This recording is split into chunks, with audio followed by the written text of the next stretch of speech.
Warahmatullahi wabarakatuh. Alhamdulillah wassalatu wassalamu ala Rasulillah wa ala alihi wa ashabihi mawalah. Asyhadu an la ilaha illallah wahdahu la syarikalah wa asyhadu anna Muhammadan abduhu wa rasuluh wa safiyyu wa khaliluh addal amanah wa nasahal ummah wa jahada fi sabilihi haqqa jihadih. Ikhwafillah rahimakumullah. Alhamdulillah rabbil alamin. Siang hari ini insya Allah kita akan mentadaburi ayat-ayat Al-Quran berkenaan dengan salah satu mukjizat yang yang dikenakan pada diri Rasulullah SAW ketika Rasul diperjalankan di malam hari dari Masjidil Haram ke Masjidil Aqsa hingga kemudian sampai di Sidratul Muntaha yang kita kenal sebagai The Night Journey of the Prophet atau Al-Isra wal Mi'raj. Karena ini bagian dari penggalan kehidupan Rasulullah Shallallahu Alaihi Wasallam, kita tentu akan menjadi sangat baik untuk memahami Isra dan Mi'raj itu jika kita tahu konteksnya dahulu, ya. Karena itu saya tidak akan terlalu panjang juga karena pasti menghabiskan waktu kalau kita menjelaskan seluruh yang berkenaan dengan sosial konteks, historical konteksnya, ya. Kita akan melihat secara cepat, meskipun poin-poin yang penting insya Allah kita akan diskusikan. Jadi kira-kira ada beberapa hal yang terjadi sebelum peristiwa Isra dan Mi'raj. Yang pertama, conversion-nya Hamzah dan Umar. Ya. Jadi sebagaimana kita ketahui bersama, Nabi itu ketika berdakwah awal-awal tidak terlalu merisaukan, katakanlah, karena dianggap mewakili kelompok yang sangat minoritas, apalagi tidak didukung oleh orang-orang yang dianggap powerful in the city. Sehingga paling dakwah Nabi cukup hanya bisa diancam, dari kalangan bawah lah, sangat mudah. Tetapi conversion-nya Hamzah dan Umar itu adalah starting point yang sangat menakutkan, terutama buat di elit Makkah. Karena itu perubahan pola yang dilakukan oleh orang-orang Quraisy untuk menghentikan dakwah Nabi itu menjadi serius pasca konversinya Hamzah dan Umar di dalam Islam. Langkah selanjutnya yang dilakukan oleh orang Quraisy setelah masuk Islamnya Hamzah dan Umar adalah, maka kata dia, ini kita harus bersama-sama bikin taktik yang dikenal dengan negosiasi. Jadi setelah konversi ada negosiasi yang dilakukan oleh orang-orang Quraisy, tetapi nanti ditolak oleh Rasulullah SAW. Setelah ditolak, apa yang terjadi kemudian? Mereka makin, dan penolakan Rasulullah SAW itu makin membuat mereka sangat marah lah kemudian, dan mereka membuat kesepakatan lagi, datang ke Abu Thalib untuk meminta negosiasi yang paling terakhir, tapi juga ditolak dan berakhir dengan general sosial boykot selama 3 tahun. Jadi bayangkan ya, hidup 3 tahun dalam penderitaan, yang ini seringkali tidak dibahas.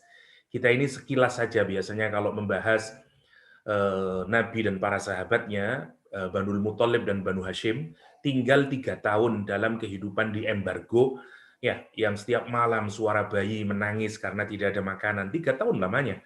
Kalau sekarang di bawah Gunung Abu Kubes, ya, dekat Mina sana. 3 tahun lamanya.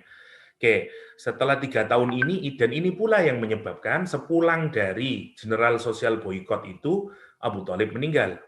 Disusul dengan Khadijah meninggal, ya, yang kemudian dikenal dengan Year of Grief atau tahun duka cita, Amul Huzn, dan kemudian diikuti dengan dakwah ke Taif karena Rasul sudah tidak menganggap Mekah bisa dijadikan ladang dakwah, baru jin conversion ke Islam, baru Isra Mi'raj.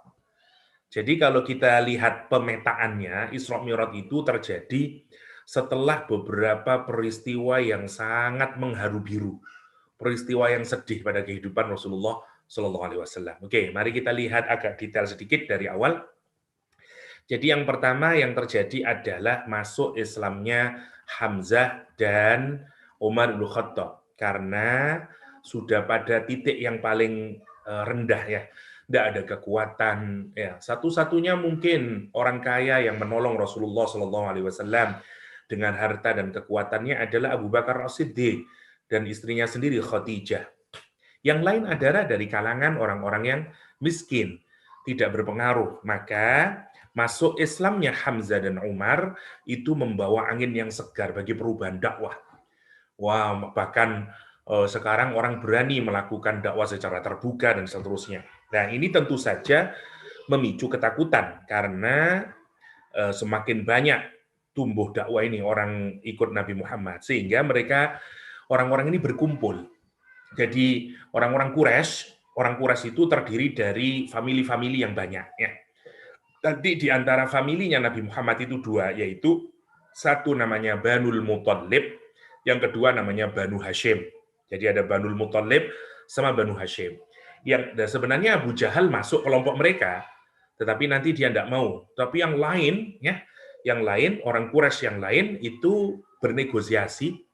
Mereka berpikir bahwa inilah saatnya kita datangin Muhammad SAW. Negosiasi pertama datang dari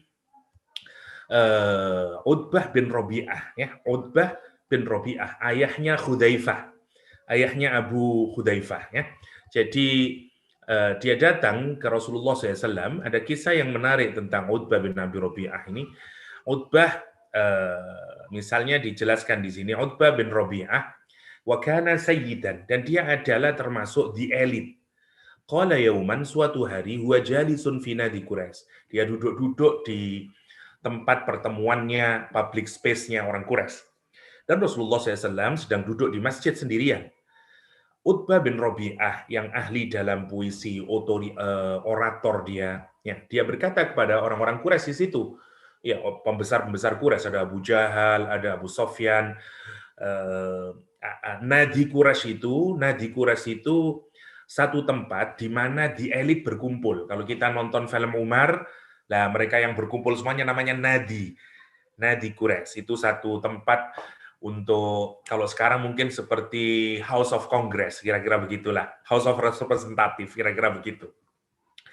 Jadi Utbah bin Rabi'ah kemudian menawarkan diri, ya ma'syara Quraisy, wahai orang-orang Quraisy, ala akumu ila Muhammad, apakah tidak sebaiknya saya ini datangi Muhammad, saya akan ajak diskusi dia, dan saya akan tampilkan kepada dia, saya akan perlihatkan masalah-masalah, urusan-urusan yang boleh jadi kalau dia saya tawari dengan proposal tertentu, mungkin dia akan menerima.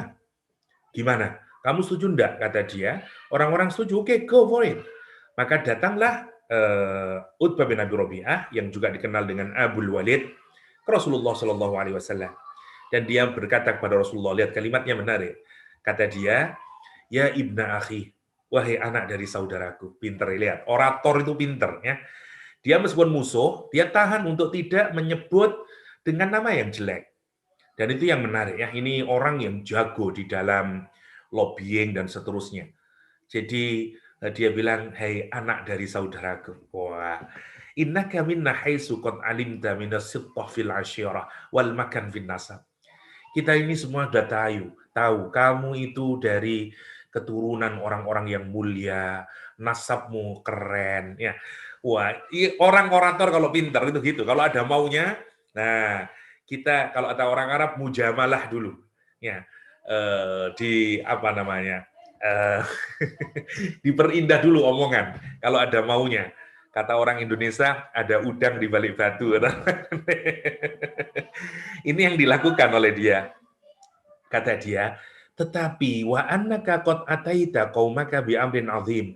Tapi kamu itu loh, kok telah mendatangi kaummu dengan persoalan yang besar. Kamu memisahkan kesatuan di antara mereka, ya, kamu membuat ayah berkelahi dengan anaknya, kamu menghina Tuhan-Tuhan yang sudah selama ini kita sembah, kamu mengkafirkan bapak-bapak, nenek moyang kami, dan semuanya. Sekarang aku kepingin tahu, sebenarnya motifmu itu apa? Kira-kira gitu. Kata dia, apakah kamu mau kalau misalnya aku menawarkan beberapa proposal kepadamu? Kata Nabi Muhammad, qul ya Abul Walid, Silakan katakan, wahai Walid. Asma, aku akan dengar apa proposalmu, kata dia. Ya ibna akhi, kata dia.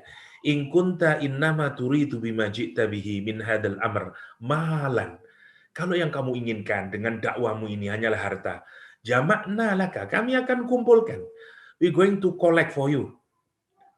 Min amwalina, dari harta-harta kami. Hatta takuna min aktsarina, akhi. Sampai kamu akan menjadi orang yang paling terbanyak. Apanya? Amwalan. Kamu akan menjadi the richest man in town. Masya Allah ya. Ini tawaran pertama. Ini gila ya, kalau orang bukan karena Allah, nggak mungkin. Ya, jadi orang paling terkaya di KL misalnya, berhenti dakwah udah. Udah nggak mendirikan Akademi of Ummah kan. Yang kedua, kata dia, wa in kunta, jika motifmu itu ingin menjadi orang yang mulia, sawwatnaka alaina. Kami akan jadikan kamu pemimpin kami. Hatta la naqta amran dunak. Sampai kami tidak akan memutuskan perkara apapun kecuali berdasarkan keputusanmu. Wow, itu saking dah proposal kedua. Proposal ketiga, kalau kamu ingin menjadi raja, ya, kalau kamu ingin jadi raja, malaknaka alaina. Kami akan jadikan kamu king. Tawaran pertama, the richest man in town. Nomor kedua adalah orang yang paling mulia. Yang ketiga adalah menjadi raja. Wa in kana hadzal ladzi yatika ra'iyan tarahu la tastati raddahu an nafsik. Talabna lakatib. Kalau kamu merasa, mohon maaf ini, kata dia, katakanlah ya, kalau kamu itu possessed by jin, atau kamu punya emotional illness atau spiritual illness, oke, kita akan kumpulkan harta kita untuk mencari dokter, tabib yang bisa menyembuhkan kamu, Muhammad, kata dia. Wa badzalna fihi amwalana hatta nubarri'aka minhu, kata dia.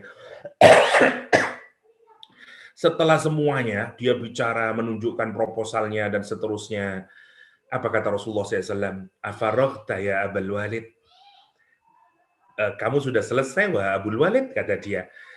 Abul Walid berkata, na'am, saya selesai.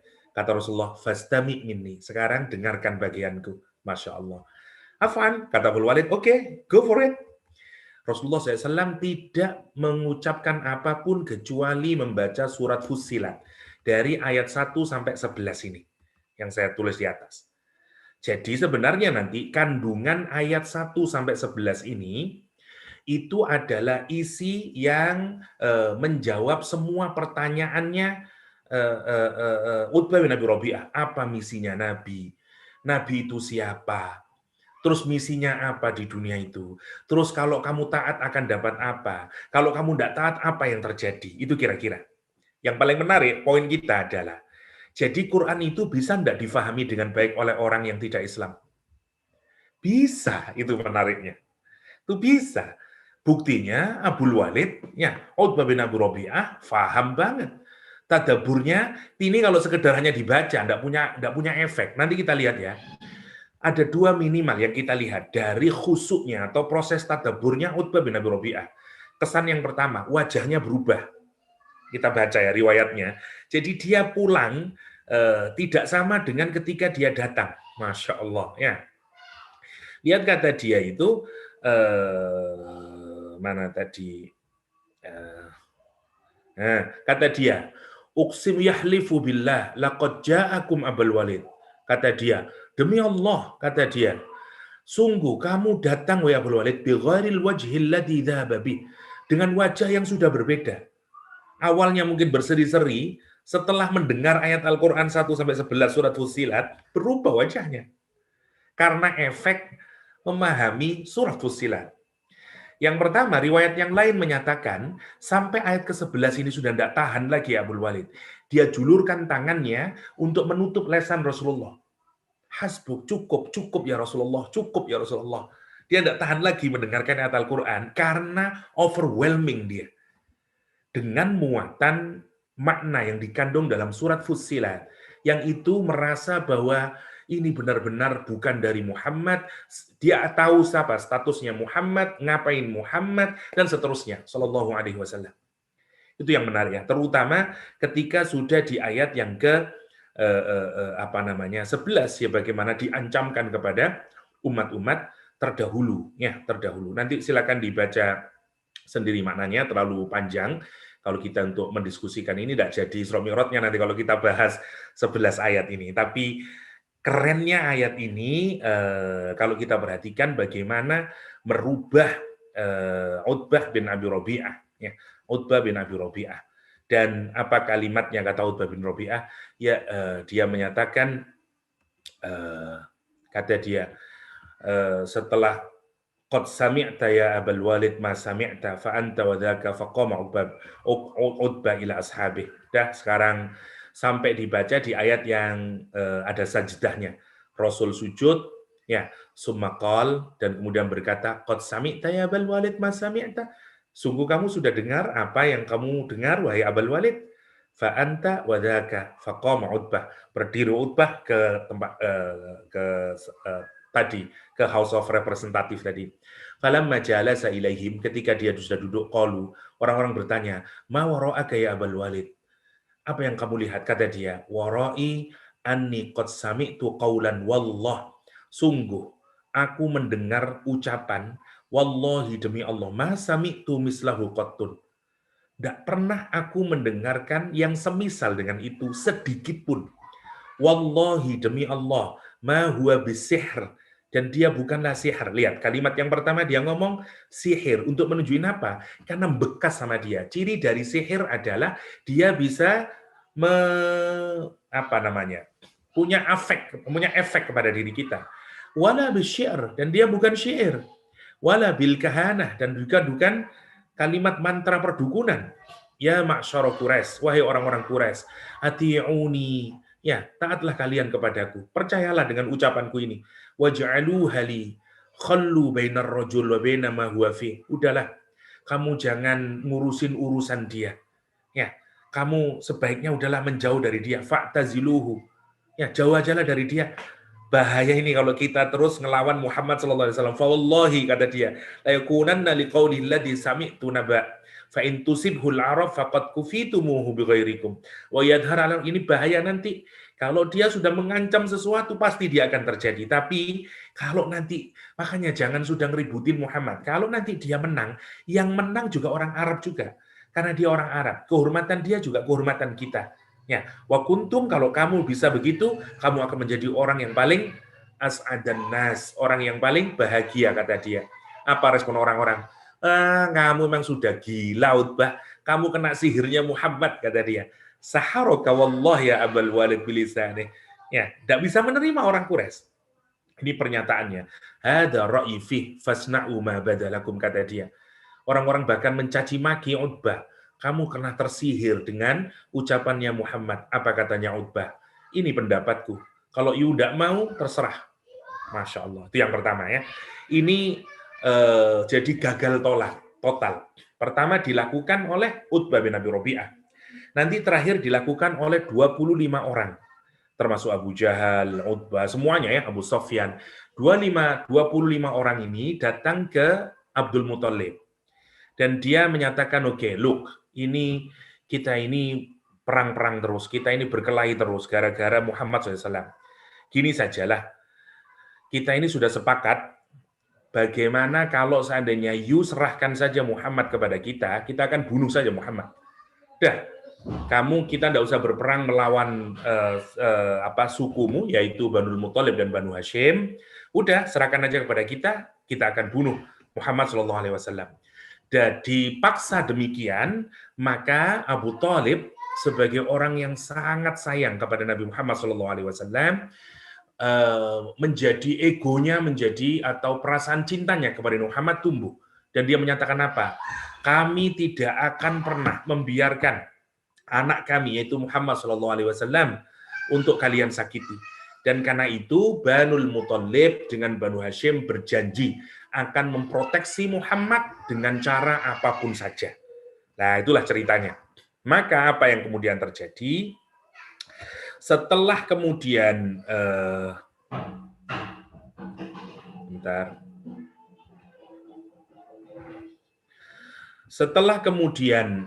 mereka menolak tawaran negosiasi antara orang Quraisy dengan Abdul Muthalib, maka mereka marah dan memutuskan bahwa dilakukan general sosial boykot, ya, yang terkenal itu.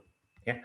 Bahkan ketika sudah didudukkan Muhammad SAW, negosiasinya itu ya, nanti dilukiskan di surat Shad ini, negosiasi terakhir. Ya. Jadi negosiasi terakhir itu Nabi Muhammad dipanggil gini aja, Muhammad, oke lah, kamu stop saja. Ya, daripada ngapain sih kita ini kok begini, udah stop sajalah, mau apa kita settle down. Kalau kamu memang tidak mau, ya sudahlah, berarti kamu memang menuntut peperangan ini. Ya, dan seterusnya. Kata Nabi Muhammad, oke, kata dia. Ini kalimatnya Nabi Muhammad, kata Nabi Muhammad, aro'aitum, kata, bagaimana pendapatmu? In a'taitukum kalimatan, kalau aku kasih kamu satu kalimat, takallamtum biha, yang kamu akan ucapkan kalimat itu, malaktum bihal Arab, wadanat lakum bihal ajam. Kamu akan menguasai orang Arab, dan orang-orang di luar Arab akan tunduk semuanya kepadamu. Kamu akan menang, kamu akan berjaya. Kalau kamu, saya kasih kamu satu kalimat yang kamu ucapkan, nanti kamu akan menjadi rajanya orang-orang Arab, dan orang-orang non-Arab akan tunduk di bawah kekuasaanmu. Kata dia, apa kalimat itu Muhammad? Oke, gampang kalau begitu. Oke, ucapkanlah la ilaha illallah Muhammadan Rasulullah. Marah dia tertawa mereka. Muhammad, kamu ini memang gila, kata dia. Sungguh tidak masuk akal bagi kami. Kita ini punya 360 Tuhan. Itu saja belum bisa membuat kita bahagia, kata dia. Terus kamu mau kita ini merubah hanya dengan satu Tuhan saja? Tidak mungkin Muhammad, kata dia. Dan kemudian ini yang menjadi latar dari surat Shad ayat 1-7 itu. Yang Al-Quran menggambarkan sebagai suatu seruan, orang Quraisy menyatakan itu sebagai satu seruan yang sangat menakjubkan, kata orang-orang Quraisy. La syai'un ujab, istilah Al-Quran, sesuatu yang sangat mengagumkan. Bagi siapa? Bagi orang Quraisy. Karena otaknya orang Quraisy, lawang kita punya 360, Tuhan saja masih kere begini, apalagi cuman punya satu Tuhan. Itu makanya. Aja'alul alihata ilahan wahida, inna hada la syai'un ujab. Apakah kamu akan menjadikan Tuhan-Tuhan itu hanya satu Tuhan saja? Inna hada, sungguh ini adalah persoalan yang sangat aneh. Aneh. Ya, itu negosiasi nggak jalan, maka dilanjutkan dengan peristiwa yang dikenal dengan sosial boykot. Ya.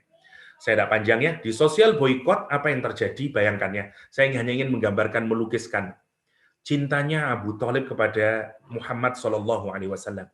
Abu Thalib itu kalau para sahabat itu sudah tidur, ya, karena ini masih banyak orang yang berusaha ingin membunuh Nabi Muhammad SAW. Sehingga waktu tinggal di Syi'ib Abu Thalib itu, ini menarik. Kadang Abu Thalib itu mempersilahkan Rasulullah SAW untuk tidur di tempat tidurnya Abu Thalib. Dan Abu Thalib yang menjaga. Ya, nanti kalau sudah ada sahabat suruh pindah lagi dan seterusnya. Saking sayangnya, jangan sampai ada asasin atau pembunuh yang akan mendekati Rasulullah SAW meskipun sudah berada di tempat khusus yang tidak bisa bergaul. Oke. Apa sih embargonya itu? General boykot itu? General boykot itu adalah General boykot itu adalah satu, tidak boleh ada orang Banul Muthalib, orang Banu Hashim, serta semua orang yang mengikuti Nabi Muhammad tidak boleh tinggal di Mekah. Dia hanya tinggal di tempat yang sempit yang nanti dikenal dengan perkampungan Abu Thalib atau disebut dengan Syi'ib Abu Thalib. Ya, Syi'ib Abu Thalib, 3 tahun di sana. Oke, yang pertama. Apa yang tidak boleh? Satu, tidak ada pernikahan. Sekarang tidak boleh antara Banu Hashim, Banul Muthalib menikah dengan orang Quraisy yang lain. Satu. Yang kedua, tidak boleh ada jual beli, tidak boleh interaksi ekonomi. Mereka membeli atau menjual, tidak boleh, tidak ada interaksi ekonomi sama sekali. Yang kedua, tidak ada verbal communication. Bahkan verbal communication dilarang. Tidak usah nyapa Banu Hashim, tidak usah nyapa Banul Muthalib. Masya Allah. Dan yang menarik, kita tahu bersama, Mekah itu bukan seperti Madinah, di mana melimpah natural resources, bukan. Sehingga kalau ada barang dari luar, orang-orang Quraisy itu sudah membeli lebih dahulu. Sehingga tidak dapat ini orang-orang para sahabat dan Rasulullah Shallallahu Alaihi Wasallam. Mereka hidup sampai makan rumput, makan daun-daun, makan kulit. Ya, Masya Allah, hidup dengan penuh penderitaan. Di malam hari bayi-bayi menangis, terus-menerus para bayi menangis. Kenapa? Karena ibu tidak keluar air susunya, bayi kelaparan. Bayangin, ini bukan pemandangan seminggu, 2 minggu, atau sebulan, 3 tahun lamanya. Masya Allah ya. Masya Allah. Sampai nanti yang menarik, dan kalau kita perhatikan, ini bagaimana kok bisa sangat kuatnya itu. Nanti kita, Masya Allah ya, didikan Allah SWT. Dan nanti kita perlukan itu semuanya untuk memahami Isra Mi'raj. Bagaimana penderitaan yang dialami Rasulullah Shallallahu Alaihi Wasallam itu. Oke. Singkatnya kemudian, setelah 3 tahun, nanti ada 5 orang dari kalangan orang-orang Quraisy yang juga kasihan dia kepada Rasulullah dan para sahabatnya. Kita ini enak-enak makan, mereka tidak bisa makan, dan seterusnya. Sementara bagaimana nasib Rasulullah dan para sahabatnya? Padahal kita ini masih bersaudara, hanya beda agamanya saja. Maka 5 orang ini hendak untuk menggagalkan perjanjian itu. Karena perjanjian itu, ya, perjanjian untuk tadi itu ya, tidak ada interaksi ekonomi, tidak ada interaksi sosial, tidak ada pernikahan, tidak ada verbal communication. Itu ditulis dalam perjanjiannya ditulis terus diletakkan di Ka'bah. Rasulullah sampai berdoa nanti ya. Yang menulis itu saking kurang ajarnya, nanti didoain oleh Rasulullah dan lumpuh tangannya. Ya. Masya Allah. Dan nanti para sahabat juga yang meminta kepada Rasulullah. Dan nanti Rasulullah mendapatkan pemberitahuan dari Allah SWT bahwa ada rayap-rayap yang sudah memakan kertas perjanjian tersebut, kecuali tulisan yang ada nama Allah Subhanahu wa Ta'ala. Maka kemudian Rasul mengabarkan kepada sahabatnya, orang-orang tidak percaya, dan kemudian dilihat memang perjanjian tersebut telah robek. Dan rumusnya dahulu, kalau kertas perjanjian yang ditaruh di Ka'bah itu sudah robek atau rusak, maka berarti sudah tidak ada lagi perjanjian tersebut. Dan menariknya, begitu dilihat nanti, ternyata Allah telah mengutus rayap-rayap untuk memakannya, dan hanya menyisakan yang ada tulisan Bismikallahumma. Bismikallahumma. Tapi yang menarik, begitu orang-orang melihat itu semuanya, padahal itu adalah tanda kekuasaan Allah, apa responnya orang Quraisy? Direkam dalam surat Qamar ayat 2. Wa iyarau ayatan yu'ridu wa yaqulu sihrum mustamir. Dia ini tercengang, mestinya kan orang itu, Masya Allah ya Allah itu, ngasih tanda kekuasaannya. Bayangin misalnya kulit perjanjian itu bisa habis semuanya dimakan rayap, kecuali yang ada tulisan Allah. Itu tidak membuat dia tersadar dan kemudian percaya sama Allah Subhanahu wa Ta'ala dan Nabi Muhammad. Tidak, apa yang terjadi dia? Wa iyarau, kalau mereka melihat ayatan tanda kekuasaan Allah, yu'ridu, ditampilkan, ya, dieksibit kepada mereka. Apa yang terjadi? Wa yaqulu, mereka berkata, sihrun mustamir. Ya, magic yang sudah biasa lah. Magic yang biasa dilakukan secara terus-menerus. Ya, seperti biasa, Muhammad, magician. Kurang ajarnya. Ya. Itu komentar dari General Boycott. Maka setelah 3 tahun, pulanglah sekarang. Kehidupan seperti biasa lagi, kembali lagi. Tapi hidup yang susah itu selama 3 tahun membuat apa? Sepulang dari boikot itu, Abu Thalib meninggal dunia. Dan bayangin ya, cintanya Abu Thalib kepada Rasulullah SAW dan seterusnya itu tentu saja memukul Rasulullah SAW. Bahkan meninggal tidak dalam keadaan Islam. Ya, jadi terkenal ya Rasulullah SAW kemudian menyatakan ayam, ya, wahai paman, kata Rasulullah SAW, ya, qul, katakan wahai paman, la ilaha illallah, ucapkan la ilaha illallah paman, kalimatun uhajju laka biha indallah, satu kalimat yang nanti saya yang akan arguing ya di hadapan Allah Subhanahu wa Ta'ala. Asalkan paman mengucapkan la ilaha illallah, saya nanti yang akan jadi lawyernya. Ya, kata dia kira-kira begitulah. Nanti saya bela engkau. Ya, tapi nanti berakhir tetap dalam keadaan tidak memeluk agama Islam sebagaimana keyakinan Ahlussunnah wal Jamaah. Ya, sedih Rasulullah.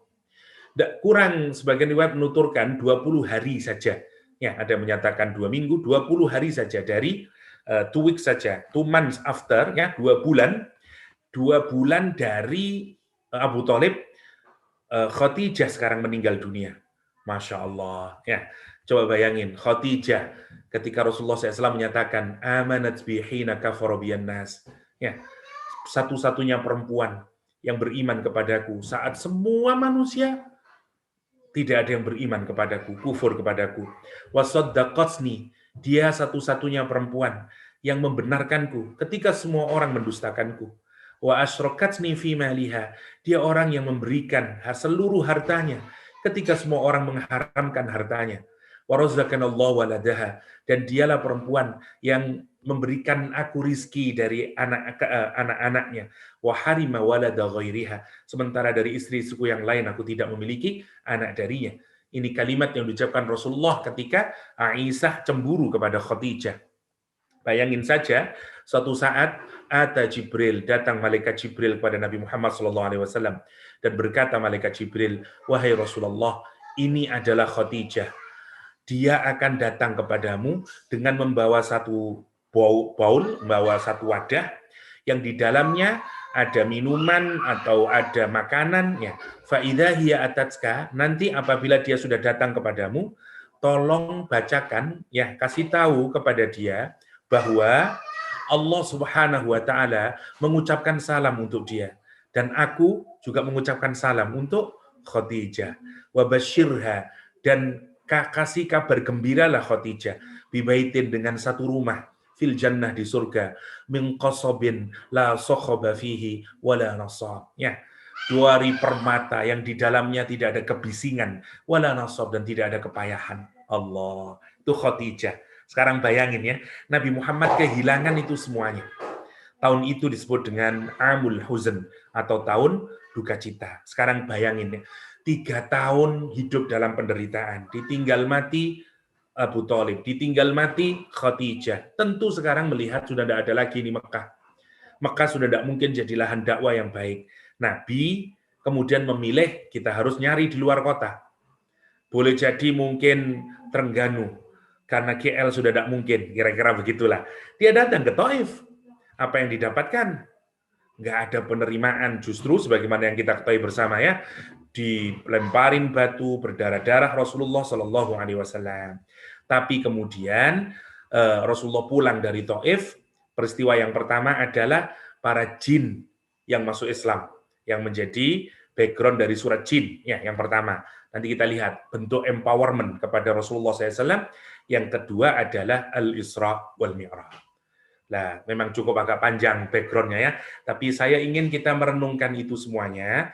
Nanti kenapa kok ada Isra dan Mi'raj sebagai cara kita memahaminya. Jadi katakanlah ini kira-kira terjadi tahun ke-10 ya, Hijriah. Jadi kalau kita lihat Rasulullah SAW itu 13 tahun di Makkah, ini sudah di periode akhir-akhir. Di periode akhir Makkah. Jadi menarik ya, masa penderitaan itu dialami Rasulullah SAW 13 tahun lamanya. Ya, dan masa kesuksesan itu 10 tahun. 10 tahun nanti di Madinah sebagai bentuk kesuksesan Rasulullah Shallallahu Alaihi Wasallam. Oke, kita belum mentadaburi apa nilai yang bisa kita ambil bersama-sama. Sekarang kita masuk ke tafsirnya dari surah Al-Isra ayat ke-1. Subhanalladzi asra bi'abdihi lailan minal masjidil haram ilal masjidil aqsa alladzi barakna haulahu linuriyahu min ayatina innahu huwas samiul basir. Oke, ini untuk nanti yang waktu kita bicara tentang Mi'raj. Oke. Kita lihat dulu tentang Al-Isra. Oke.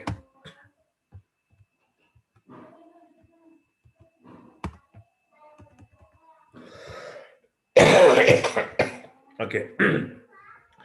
Yang pertama, hal yang menarik untuk kita pikirkan dalam mencoba memahami Al-Quran adalah pertama-tama yang juga penting adalah melihat munasabah, okay?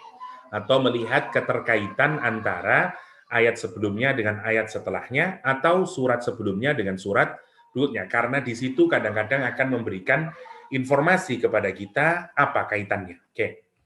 Kalau kita lihat sebelum surah Al-Isra adalah surah An-Nahl, ya.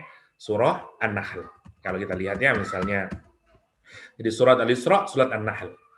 Surat An-Nahl dibuka dengan kalimat yang menarik. Ata amrullah fala tasta'jilu. Ya, coba kita renungkan dulu sebelum kita melihat apa maknanya. Ya. Ata amrullah fala tasta'jilu. Fala tasta'jilu. Kalimat ini kalau kita renungkan, ya kita lihat munasabahnya dulu ya. Oke.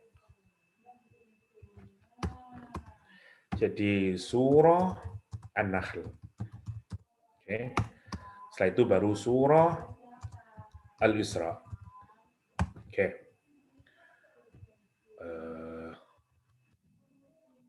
Saya besarkan dulu. Oke. Di surah An-Nahl, ayatnya terbaca, Ata amrullah fala tasta'jilu. Oke. Di surah Al-Isra, ayat pertamanya adalah Subhanalladzi asra bi'abdihi lailan. Subhanalladzi asra bi'abdihi lailan. Oke.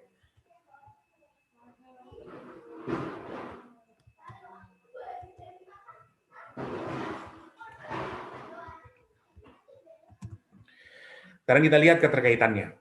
Kalimatnya ini menarik kalau kita perhatikan. Allah Subhanahu wa taala menyatakan di surat An-Nahl ini, kata Allah Subhanahu wa taala, ata itu fi'il madhi. Oke, ata fi'il madhi.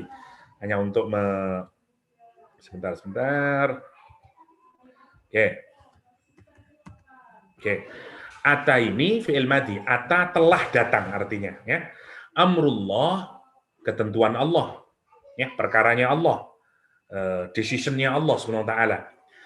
Fala tasta'jilu, maka kalian jangan minta dipercepat. Subhanahu wa ta'ala amma yusyrikun. Ya. Maha suci dia, maha tinggi dia dari apapun yang mereka syirikkan, yang mereka ada-adakan untuk Allah Subhanahu wa taala. Oke. Kalau kita perhatikan apa isyarat yang bisa kita ambil dari ayat ini adalah menariknya kalimat amrullah itu diikat dengan past tense, ya, dengan past tense, yaitu ata amrullah. Sekarang kalimatnya mau dicoba dipikirkan. Telah datang ketentuan Allah. Maka jangan dipercepat. Masuk akal enggak? Kalau sesuatu sudah datang, apa bisa dipercepat? Nah, sesuatu yang sudah datang itu mestinya sudah tidak dipercepat. Tapi menarik, yang di sini ini berkenaan dengan perbuatannya Allah, yang di sini berkenaan dengan perbuatan kita. Ini menarik kalau kita lihat dari perspektif waktu. Ketentuan Allah itu telah datang. Sementara kita minta dipercepat. Padahal sudah datang. Kok minta dipercepat? Kalau keputusan itu belum datang, terus kita minta dipercepat, make sense. Tapi kalau ketentuannya sudah datang, tapi kita minta dipercepat, itu hal yang agak aneh. Nah, salah satu cara memahaminya oleh para ulama adalah Allah Subhanahu wa taala itu tidak terikat oleh waktu. Jadi bagi Allah karena waktu itu, ya, waktu itu adalah creation. Dia creation. Dia diciptakan oleh Allah Subhanahu wa taala. Allah tidak terikat oleh waktu. Ya, bahkan Allah Subhanahu wa taala di dalam hadis adalah wa ana dahr, kata Allah. La tasubbud dahr. La tasubbud dahr, kata Allah Subhanahu wa taala. Jangan kamu caci waktu. Ya Allah. Jangan kamu mencaci waktu, karena akulah waktu. Wa ana dahr, kata Allah Subhanahu wa taala. Wa ana ad-dahr.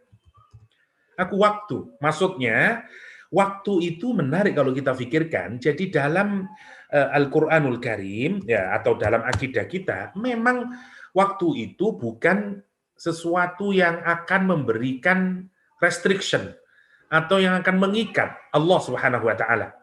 Karena waktu itu ciptaan Allah SWT. Kan itu perbuatan Allah tidak terikat oleh waktu, masa lalu, masa sekarang, dan masa yang akan datang. Kalau Allah menginginkan sesuatu, kalau Allah membuat sesuatu, ya sudah terjadi. Kun fayakun, be and it is. Udah. Namanya, maka bagi Allah, kalau perbuatan itu disematkan kepada Allah, maka seakan-akan sudah dan semuanya. Jadi sudah ada. Dan seterusnya. Lah, yang di sini perbuatan makhluk. Perbuatan makhluk. Itu salah satu cara memahami. Maksudnya, semua yang sudah ditentukan oleh Allah, itu pasti terjadinya. Karena itu menggunakan fi'il madhi. Jadi kalau makna yang sederhana sih memang gini, kalau untuk sesuatu yang akan datang di masa yang akan datang, tetapi dia sudah bound to happen, tidak mungkin tidak kecuali pasti terjadi, maka menggunakan past tense, ata amrullah. Karena itu sudah, kamu jangan terburu-buru, karena semuanya sudah pasti ditentukan oleh Allah. Ya, seperti hari kiamat, seperti ketentuan kita, udahlah, ya, semuanya, there is time in everything. Ya, udah pasti, tidak usah minta dipercepat. Allah sudah merencanakan semuanya, begitu makna umumnya. Tapi makna implisitnya adalah bahwa perbuatan Allah itu tidak tergantung oleh waktu. Perbuatan kita tergantung oleh waktu. Lihat, karena itu ada tas ta'jilu. Jangan kamu minta percepat. Bahwa kita ini terikat oleh masa lalu, masa sekarang, masa yang akan datang. Lah, apa kaitannya dengan surah Al-Isra?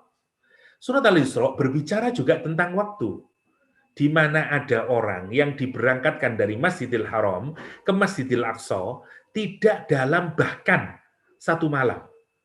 Di malam yang kecil, bagian kecil dari malam. Nah, maka kita akan melihat koneksi munasabahnya tentang waktu.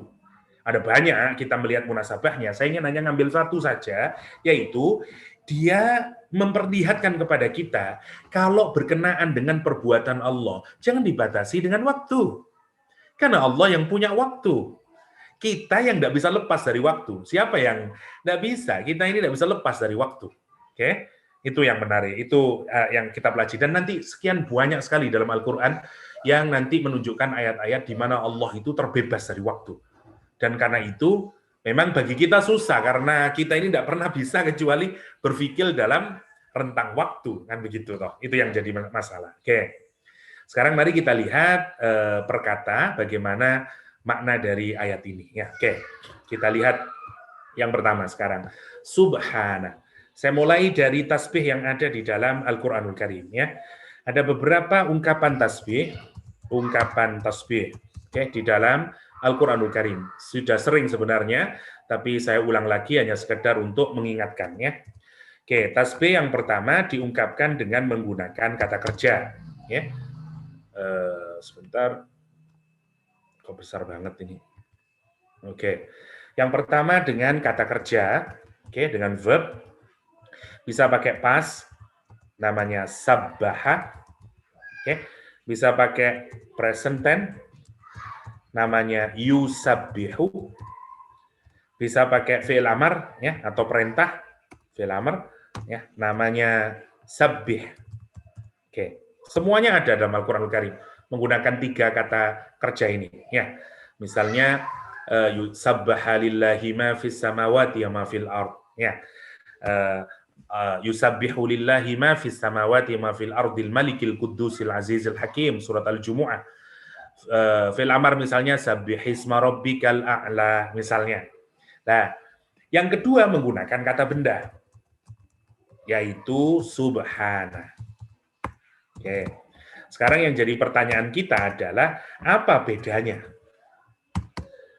kalau menggunakan kata kerja atau menggunakan kata benda? Satu, kalau menggunakan kata benda, bedanya adalah satu, yang butuh pelaku dan temporer karena terikat dengan waktu. Nah, itu bedanya. Jadi kalau kita pakai kata kerja, maka selalu ada pelakunya. Karena pekerjaan itu dilakukan oleh pelaku, oleh fa'il. Ya, butuh fa'il, itu masalahnya.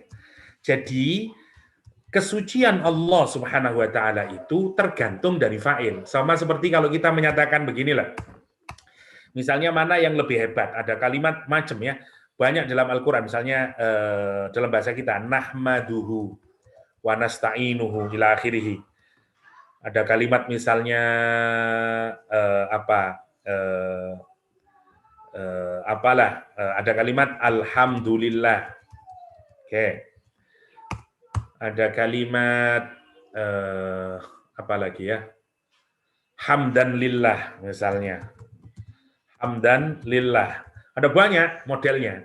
Tapi dari semua ini, mana yang paling kuat? Alhamdulillah. Ya, susunannya. Sekarang coba contoh sedikit lah. Nahmaduhu. Kalau kita artikan kan, kami memuji dia. Dia Allah maksudnya. Oke. Nah, coba saya yang pertama. Jadi pujian ini hanya terjadi jika ada kami. Kalau tidak ada kami, tidak terpuji dianya. Kenapa? Karena kata kerja itu membutuhkan pelaku. Karena itu dia tidak kuat. Yang kedua, dia terikat oleh bentuk kata kerjanya. Karena ini present tense, maka terpujinya ya di present saja. Tidak di past tense, tidak di past, tidak di future, katakanlah, atau present and future ini, katakanlah. Jadi dia masih punya kelemahan, yaitu in the past, dia tidak terpuji. Itu kelemahan dari kalau kita menggunakan kata kerja. Ya. Tapi kalau kita pakai alhamdulillah, ini tidak butuh fa'il. Alhamdulillah tidak butuh fa'il. Mau ada yang memuji, atau tidak ada pelaku yang puji, Allah tetap terpuji. Karena seluruh pujian miliknya Allah. Allah tidak tergantung orang memuji. Kayak begini, mawar itu indah. Mau ada orang yang memuji atau tidak memuji, mawar tetap beautiful. Kan gitu loh. Nah, kalau kita kan enggak. Kita ini dipuji tampan atau cantik, nah, karena ada orang yang memuji kita. Kenyataannya nggak cantik, misalnya, atau nggak tampan. Kenapa? Kan ada orang. Oke. Yang kedua adalah pujian itu selalu temporer. Karena itu, kalau kita mau mengungkapkan perasaan kita, misalnya ingin memuji Allah yang paling terbesar, ya, maka pasti harus digunakan kata benda. Alhamdulillah. Itu maksudnya. Alhamdulillah. Jangan nahmaduhu. Kalau untuk orang ceramah, nahmaduhu. Boleh, nahmaduhu. Karena dia memberikan informasi. Kami sekarang ini, karena kami sedang khutbah, kami memujimu ya Allah. Pas gitu. Tapi kalau alhamdulillah ini ungkapan yang paling tertinggi kalau kita hendak memuji Allah Subhanahu wa taala.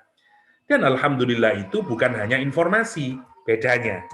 Ya, bedanya ini tidak hanya informasi. Nahmaduhu itu informasi. Informasi sifatnya. Nah, misalnya kami memujimu. Nah, kan informasi sifatnya. Tapi kalau alhamdulillah itu informasi sekaligus emosi. Karena kita menunjukkan terima kasih ya Allah. Alhamdulillah, segala puji untukmu ya Allah. Sama dengan subhana. Nah, kalimat ini menggunakan kata subhana karena itu. Ya, butuh pelaku, tidak butuh pelaku. Yang kedua, dia maknanya bukan temporer tapi permanen. Maha suci engkau ya Allah. Nah, maha suci ya Allah. Nah, subhana, sekarang kita lihatkan lagi. Subhana berasal dari kata, saya ulang-ulang lagi ini, kita sudah sering tapi tidak apa-apa untuk menguatkan lagi, takutnya ada yang lupa, ya, saya suudzon sajalah. Ini artinya floating, oke, floating. Gambaran yang menarik dalam Al-Quran, kullun di surat Yasin, fi falakin yasbahun, yasbahun, ya. Ini bagian dari keajaiban Al-Quran kalau kita berikan ketika Allah menjelaskan masing-masing bintang atau planet yang ada di langit sana, di orbitnya, semuanya floating, semuanya swimming, ya, semuanya swimming. Yang menarik kalau kita perhatikan, nah, orang swimming itu maintaining position, dia tidak ke bawah atau dia tidak ke atas, maksudnya begitu. Dia tetap saja di posisinya yang istiqomah. Tidak ke bawah, tidak ke atas. Bayangin, ada enggak matahari yang terlambat even 1 second? Nggak ada. Karena dia maintaining terus itu. Masya Allah ya. Dan kalau kita perhatikan, ya ini salah satu bentuk keunikan Al-Quran, palindromnya, kullun fi. Kalau ditulis ada kaf, kullun ada lam, terus ada fa. Oke? Kullun fi, kemudian tengahnya ada huruf ya. Terus kullun fi falakin, falakin sekarang. Fa, habis fa, lam, habis lam, kaf lagi. Baru terus ada kalimat yasbahun. Oke, kalau kita baca kullun fi falakin yasbahun. Perhatikan bentuknya ya. Kaf ketemu dengan kaf. Jadi kaf ini ibaratnya ya, ketemu dengan kaf ini. Oh, huruf kaf ini ketemu dengan kaf yang di situ. Lam yang di sini ketemu dengan lam yang nomor 2. Lam yang di falakin. Lam yang nomor 2. Oke. Fa yang di sini, huruf fa-nya bertemu dengan fa yang di situ. Nah, dan kalau kita lihat sebagaimana cincin ya, ini seperti cincin ya, seperti ring ya, maka ini muter, kaf ketemu dengan kaf, muter gini. Kaf ketemu dengan kaf, lam ketemu dengan lam, fa ketemu dengan fa. Tengah-tengahnya ya. Apa ya itu? Ya itu adalah akronim untuk yasbahun. Jadi ya-nya ini adalah yasbahun. Jadi masing-masing huruf ini, kaf dia floating, lam dia floating, fa dia floating. Menarik ya, Allah itu menjelaskan bahwa setiap benda di langit, planet atau bintang, itu floating, swimming. Kalimatnya pun secara grafis menggambarkan dia floating juga. Allah, coba Allah. mana ada kalimat kayak begitu itu. Kalau tidak di dalam Al-Quranul Karim. Kullun fi falakin yasbahun. Apa maksudnya? Kenapa kok diawali dengan tasbih? Gini, tasbih itu dilakukan karena 2 hal. Saya tidak tahu apakah saya tulis di sini. Kayaknya enggak ini. Saya tulis di tempat yang lain kayaknya. Coba saya cari.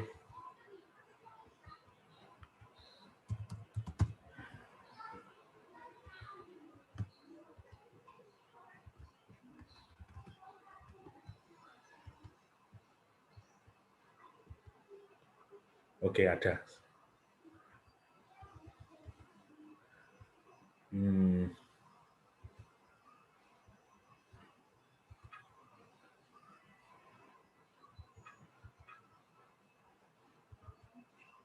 Oke.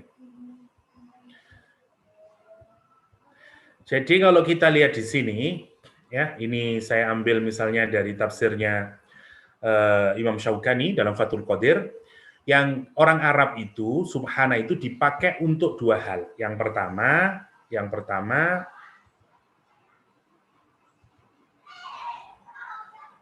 mana ini?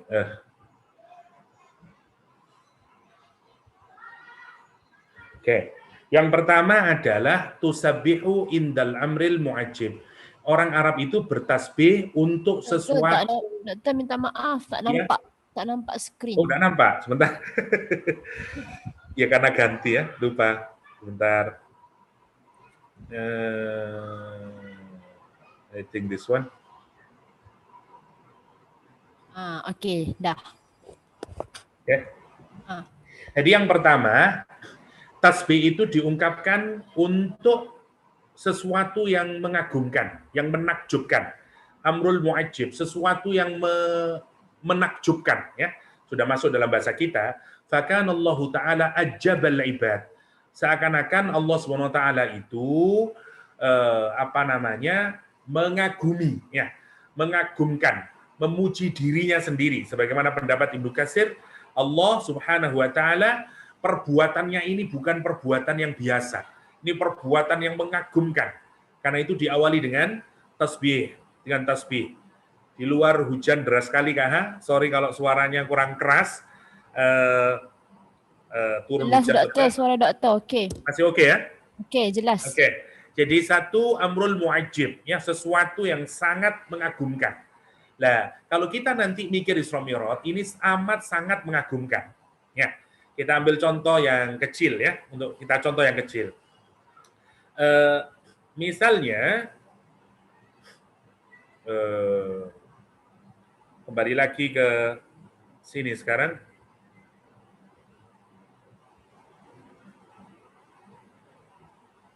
Oke. Misalnya kalau kita pikirkan, kita ini sekarang ada di bumi, ya, yang merupakan bagian dari Milky Way, ya, dari Milky Way galaksi. Oke. Satu galaksi itu isinya adalah billions, ya, of star. Tidak tahu berapa jumlahnya. Yang jelas dia banyak sekali, miliaran, ya, bintang-bintang. Dan bumi kita itu terletak dalam galaksi ini, galaksi Milky Way. Oke. Sains hari ini menyatakan bahwa di dunia ini, di alam semesta, di universe itu ada 2 up to 3 trillion. Ya, apa? Trillion galaksis. Masya Allah. Kalian bayangin, satu galaksi saja berisi billion of stars. Di universe itu ada 2 sampai 3 trillion galaksi. Lah terus berapa jumlahnya bintang itu? Wallahu a'lam, oke? Sekarang the nearest-nya, ya, nearest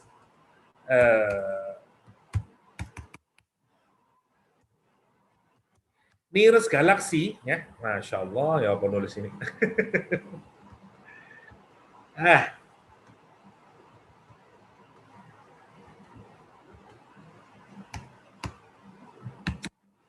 Ayo kan. Andromeda galaksi, ya, katakanlah, ini adalah galaksi yang paling terdekat dengan galaksi kita. Jadi kalau kita hitung jarak antara bumi, ya, ke Andromeda itu jaraknya 2,5, ya, million years light. Ya, jadi 2,5 tahun cahaya. Masya Allah. Jadi perjalanan 2,5 tahun, jaraknya itu 2,5 tahun cahaya. Kalau kita ganti menjadi mile, itu ketemunya adalah 15 quintillion mile. Jadi million, trillion, quadrillion, ya, quintillion. Jadi 4 baru kemudian quintillion. Jadi berapa ini sudah zeronya? Saya tidak tahu. Sangat banyak, ya. Jadi ini million, billion masih, belum billion, lupa saya. Million, billion, trillion, quadrillion, quintillion. Dia 15 quintillion mile. Nah, kalau kita terbang, oke, yang menarik waktu itu begini. Dalam Al-Quran, waktu itu, kalau di space sana, ya, di space sana, oke, itu waktunya memendek,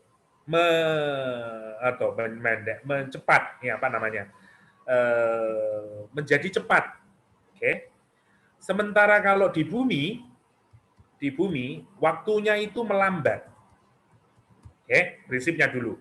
Sekarang kita pikirkan, satu harinya malaikat, one day-nya angel, ya, malaikat, di dalam Al-Quran dilukiskan sama dengan 1000 tahun di bumi. Di surat yang lain, satu harinya malaikat sama dengan khamsina alfasana, 50.000 tahun di bumi. Jadi satu hari malaikat di langit itu, satu harinya malaikat, kita di bumi sudah merasakannya 1000 tahun. Satu harinya malaikat, itu di bumi kita sudah merasakan 50.000 tahun. Oke, sekarang kita gunakan di dalam dilatasi waktu ini atau perubahan waktu itu dalam konteks Nabi Muhammad. Nabi Muhammad ada di bumi, oke, tepatnya di Makkah. Oke, tempatnya di Makkah. Berjalan katakanlah tidak usah ke langit ke-7, ya, tidak usah ke Sidratul Muntaha, katakanlah jalan ke Andromeda. Maka Nabi Muhammad itu butuh waktu 50 tahun lamanya. 50 tahun lamanya. Itu asumsinya kalau dia naik pesawat, ya, naik pesawat terbang, ya, naik pesawat dengan kecepatan 300 km per second, per detik. Jadi nggak tahu jarak Indonesia Malaysia berapa. Jadi 1 detik dia sudah 300.000 kilometer. Masya Allah kalau kita pikirkan ya. Kecepatan cahaya. Kita ini kalau naik pesawat sekarang, saya katakanlah dari Kuala Lumpur ke Andromeda, usia kita 50 tahun, nanti pulang ke KL sudah sampai Andromeda umur 100 tahun. Oke? Umur 100 tahun. Ajaibnya, kalau kita perjalanan return kita, pulangnya dari Andromeda ke KL lagi, itu butuh waktu menarik, butuh waktu bukan 50 tahun, 4,8 million years. Saya tanya, kalau kita dari Andromeda terus ke KL, di KL itu sudah 4,8 million years, itu kira-kira masih ada enggak Petronas? Sudah enggak ada Petronas. Orang tua kita mungkin sudah jadi minyak bumi, jadi fosil sudah enggak ada semuanya. Jadi kalau menurut sains, how come? Bagaimana Nabi Muhammad SAW bisa bahkan melakukan perjalanan tanpa waktu seakan-akan. Lawang orang ke Andromeda saja, itu pulang, dunia sudah berubah ini, 4,5. Seperti kita masuk di zaman batu, katakanlah, ancient era, terus ke Andromeda, 50 tahun pulang ke Indonesia, dunia sudah jadi dunia modern, kira-kira begitu. Jadi ini impossible, ya. Makanya nanti ada yang tidak impossible, asalkan Nabi Muhammad kalau dalam sains ya, dia bisa tidak melewati waktu ini, tapi melewati black hole. Apakah itu nanti yang digambarkan di Mi'raj? Wallahu a'lam. Karena beberapa ciri-cirinya agak menarik, memiliki clue-clue yang memungkinkan kita untuk berpikir ke sana. Kita lanjutkan dulu. Karena itu ini peristiwa yang sangat mengagumkan. Karena amat sangat mengagumkan, karena itulah ayat ini dibuka dengan subhana. Gitu maksudnya. Karena ini tidak mungkin, jangankan buat kita yang hari ini ya, buat mereka dahulu sudah tidak mungkin. Bayangin sekarang, orang dahulu itu, kalau melakukan perjalanan, ya, kalau mereka melakukan perjalanan, itu butuh 1 sampai 2 bulan. Dengan apa? Dengan onta, camel. Oke. Kalau pakai pesawat sekarang, itu butuh waktu 2 hours. Ya, by plane. Kalau kita pakai pesawat. Jadi, bagaimana bisa Muhammad itu? Karena itu menarik ya, ada beberapa riwayat yang mengagumkan kalau kita renungkan itu. Misalnya, yang pertama, kita ambil contoh-contohnya ya. Jadi misalnya dari riwayat yang Rasulullah SAW itu setelah seusai Isra Mi'raj itu keluar dan menyatakan kepada orang-orang Quraisy bahwa saya telah melakukan perjalanan di malam hari dari Mekah menuju Baitul Maqdis. Dan orang-orang senang melihat kegilaan Rasulullah SAW ini, orang-orang Quraisy. Maka mereka mendatangi Abu Bakar As-Siddiq. Ya, jadi dia datang ke Abu Bakar As-Siddiq, terus mereka berkata kepada Abu Bakar As-Siddiq, "Hallaka fi sahibik?" Bagaimana pendapatmu hai Abu Bakar tentang sahabatmu itu Muhammad sallallahu alaihi wasallam? Kata dia, yaz'um annahu usriya bihil laila. Ya, dia menyangka bahwa dia sudah diberangkatkan di malam hari ila Baitul Maqdis, ke Yerusalem di Baitul Maqdis. Faqala au qala dzalik, kata dia. Abu Bakar kemudian menyatakan, benar Rasulullah menyatakan demikian? Orang-orang menjawab, iya benar. Temanmu gila memang sudah. Qala, apa kata Abu Bakar? La in kana qala dzalik. Kalau Nabi Muhammad berkata semacam itu, laqad shadaqa, maka pasti itu benar. Qalu fatusaddiqu annahu dzaba al-laila ila Baitul Maqdis wa jaa'a qabla an tusbiha. Kata dia, ya Abu Bakar, kamu percaya kalau seandainya orang itu berangkat malam hari ke Yerusalem, Baitul Maqdis, terus sebelum subuh dia sudah datang lagi ke rumahnya? You percaya? Gila kamu, kira-kira begitulah. Lihat apa kata jawabannya Abu Bakar yang menarik ya, direkam oleh Aisyah radhiyallahu anha, ya jawabannya. Naam, kata Abu Bakar. Iya, inni la usaddiquhu. Sesungguhnya aku pasti akan membenarkan Rasulullah SAW. Fima huwa ab'ada min dzalik usaddiquhu. Karena untuk sesuatu yang jauh lebih panjang lagi, yang jauh lebih distannya lebih jauh lagi, aku telah mempercayainya. Yaitu bahwa dia mendapatkan khobar dari langit sana. Kalau cuman dari Mekah ke Madinah, itu mah pendek. Loh saya percaya kok Nabi Muhammad mendapatkan wahyu dari langit sana. Bagaimana saya tidak percaya, kata Abu Bakar. Ya, Masya Allah ya. Jawaban yang menarik dari Abu Bakar As-Siddiq. La usaddiquhu fima huwa ab'ad min dzalik. Usaddiquhu fi khabaris sama. Aku membenarkan dia tentang wahyu dari langit. Fi ghadwatin aw rauhatin falidzalika summiya Abu Bakar As-Siddiq. Karena itulah Abu Bakar disebut dengan As-Siddiq. As-Siddiq. Belum lagi riwayat Ibnu Hani. Ummu Hani namanya Fakhita, putrinya Abu Thalib, satu-satunya perempuan yang dilamar Rasulullah tapi menolak karena pencemburu. Dia takut menyakiti hati Rasulullah SAW. Ummu Hani. Rasulullah SAW, kalau kita lihat, memang hadis-hadis tentang Isra Mi'raj ini menarik ya. Ada sampai 20-an sahabat yang meriwayatkan Isra dan Mi'raj. Yang menarik, salah satu riwayatnya adalah yang menyatakan Rasulullah berangkat dari Ummu Hani, dari rumahnya Ummu Hani. Sementara Quran menyatakan dari Masjidil Haram. Loh, terus gimana ini? Karena itu para ulama menghubungkan dua hadis ini begini, bahwa yang dimaksud Masjidil Haram itu juga melebar sampai rumahnya Abu Thalib. Karena dia juga menjadi tempat sujud, menjadi tempat penghambaan. Karena Rasulullah tinggal di rumahnya Abu Thalib, ya.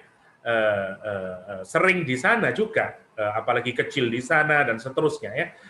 Nah, dalam riwayat itu setelah Rasulullah sholat bersama Ummu Hani, nanti pertanyaannya, loh, perintah sholat ini setelah Isra Mi'raj atau sebelum Isra Mi'raj? Nah, itu menarik. Karena hatta dalam hadisnya Ummu Hani, Rasul sudah sholat dulu. Sholat subuh, ya habis gitu, kemudian Rasul menceritakan kepada Ummu Hani, tadi malam saya pergi ke Baitul Maqdis, kemudian naik ke Sidratul Muntaha, kemudian sebelum subuh saya sudah kembali lagi. Terus saya mau keluar, saya mau cerita kepada orang-orang Quraisy. Apa kata Ummu Hani? Jangan, mereka akan mendustakanmu. Dan menarik Ummu Hani bajunya Rasulullah karena agar jangan menceritakannya. Tapi yang menarik, setelah Rasulullah keluar, komentar orang Quraisy menarik. Mereka mendustakan Rasulullah SAW dan menyatakan apa? Ya Muhammad, hei Muhammad, kata dia. Allau kunta laka sya'nun kama kunta ma takallamta bima takallam bi wa anta baina dhahranaina, kata dia, oke Muhammad, gini ajalah, kita butuh proof. Kalau memang kamu melakukan perjalanan ke Baitul Maqdis, kata dia, hal marorta, apakah kamu melewati, kamu bertemu biibilin lana, dengan rombongan unta kami, di fi makanin, di satu tempat kada wa kada.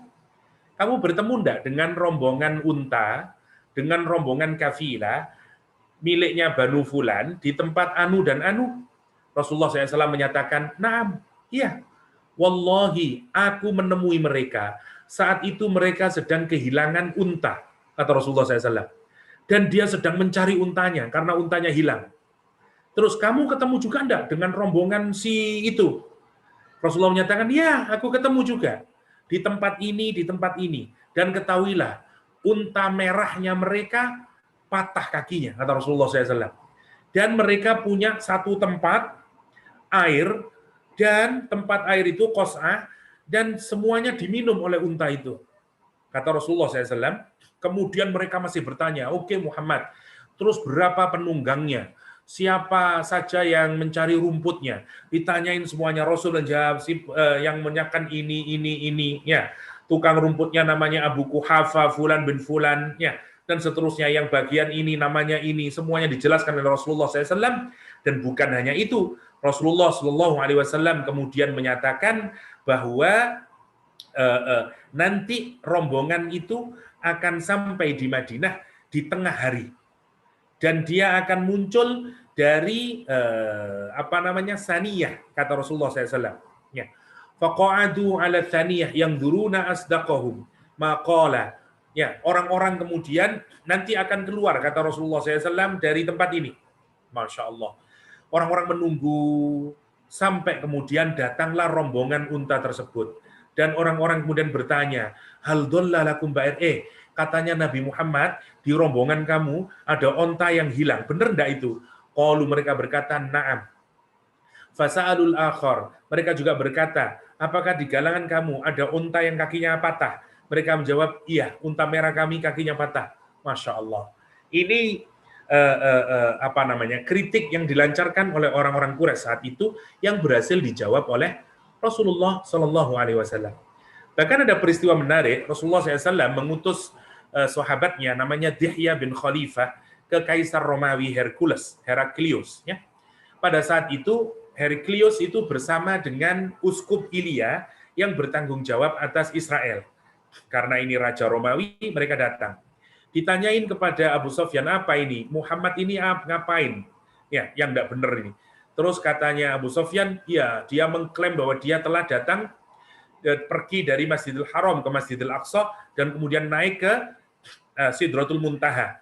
Kata dia, tapi yang menarik siapa yang membela? Uskup Israel. Jadi uskup ini bercerita, kata dia, ini, kata dia, kuntula ana mulailah. Aku ini adalah, kalau sekarang adalah kiainya, ustadznya, syekhnya di Masjidil Aqsa. Dan saya ini tidak pernah tidur, kecuali setelah menutup semua pintu masjid. Falamma kanatil kalailah, ketika malam hari itu, ahlaqtul abwab, aku tutup semua pintu-pintu, kullaha, semua tak tutup semuanya. Ghaira babin wahidin ghalabani, kecuali satu pintu. Saya nggak bisa nutup. Susah. Akhirnya apa? Saya minta tolong sama orang-orang itu yang bekerja situ. Ayo sini. Tolong ini. Saya pintu ini kok nggak bisa ditutup. Ya. Orang-orang berusaha menutupnya. Falam nastati. Tapi pintu tidak bisa digerakkan sama sekali.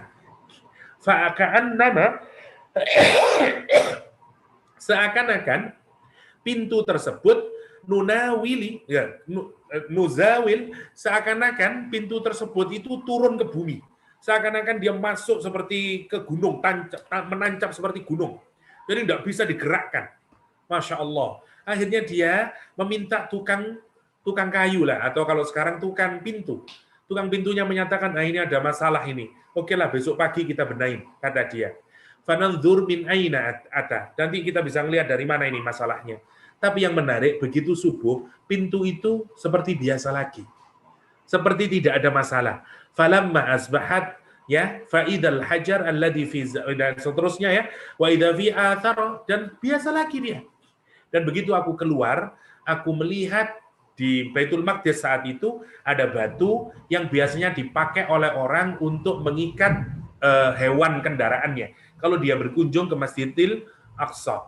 Maka, kata dia, aku melihat ada bekas tali yang diikatkan, mirbatud dabbah, ya, yang dibuat untuk mengikat hewan. Fakultu li ashabi ma hubisa hadal bab laylah illa ala nabi wa qad shalla laylah fi masjidina. Kata uskup itu.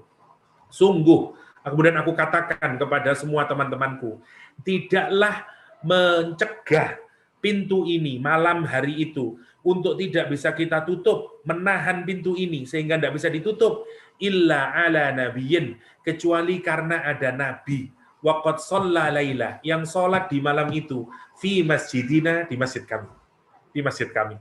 Masya Allah. Ini contoh-contoh bagaimana menariknya data-data yang bisa sampai kepada kita tentang tidak bisa terbantahkannya Isra dan Mi'raj pada zaman itu.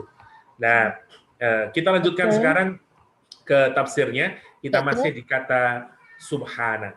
Tapi kayaknya sudah 3:30 dan kerongkongan saya sudah kering, Kak. Kita berehat dulu, Dokter, insya-Allah. Kita break dulu mungkin sementara, ambil air dulu sambil sebentar lagi asar di sini. Kita break berapa minit, Dokter?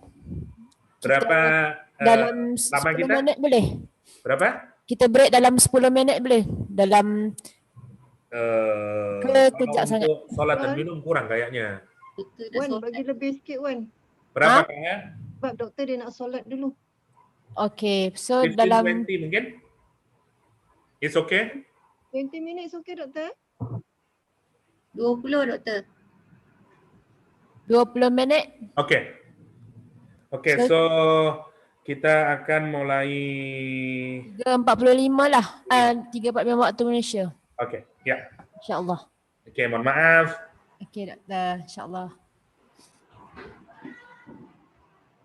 Okay, sahabat-sahabat kita berehat dulu dalam 3.45 insyaAllah kita start balik.